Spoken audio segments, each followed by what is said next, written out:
Ya-anunsya durante el press briefing na City Hall este día si Engineer Alejo Rojas, Area General Manager for Operation del Zamboanga City Water District, que ay mas agrava pa el sitwasyon de water supply na syudad este mes de abril.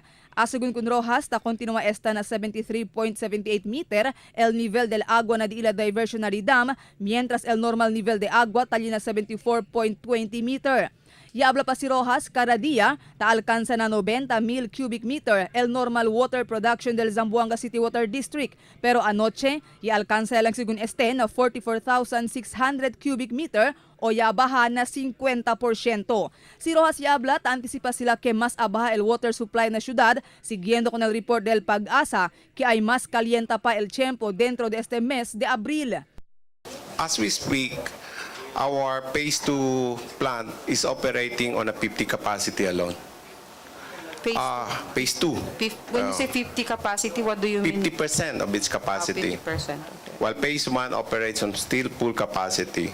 But if there will be no rains for the remaining 2 weeks, perhaps we will be having only one plant operation because the other plant may already cease to operate. Based on the trend of the supply of Tumaga River, most likely this will be during the second week, perhaps. Por causa con este, plano según Diila Aura para compra agua con el mga privado water wells para aumentar el supply del agua na syudad. Y asumetía según sila el lista del mga privado water wells na opera na syudad con el OIC City Administrator Dr. Elmir Apolinario y ay estudia pa sila si quien de este mga privado water wells el cualificado para vende agua. Antes según sila konsigi con este plano, kaya sila asigura kay limpio el agua tasali na water wells ilibraw para usa con este el mga vivientes del syudad. Ya asigura también si Rojas que hindi este afecta na presente water rate del Zamboanga City Water District. Yes, we will have to buy water from them. But we need to make sure that first test the requirement of water dealer, whether this conforms with the standards. If there are minor refinements, then we'll have to do some refinements in order to make sure that this is in accordance with Philippine National Standard for drinking water. Plano también según Diila para arkila mga privado water tanker por medio el ayuda del gobierno lokal. Si Rojas y Abla necesita sila aumento mga water tanker para ayuda man deliver kanila agua na mga lugar donde hindi mas alcanza el agua. Este mga tiempo te espera pa también según sila liega el Diila Nuevo sa mga water tankers. Esperanza manjunta el mga oficiales del Zamboanga City Water District y gobierno lokal para finaliza con este mga plano.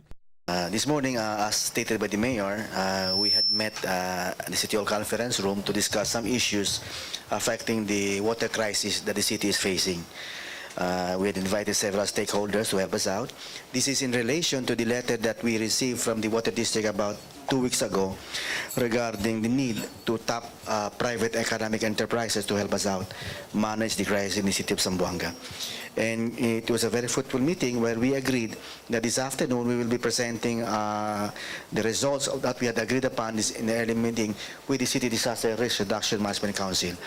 Mientras tanto, fuera el short-term solution, tiene también según sila mga long-term solution que tapla niya. Uno ya aquí el construksyon del impounding water dam. Asegun kun Rojas, yamandea sila con Diila consultant para hacer feasibility study acerca con este plano. Marifita Mayo, Dateline Zamboanga.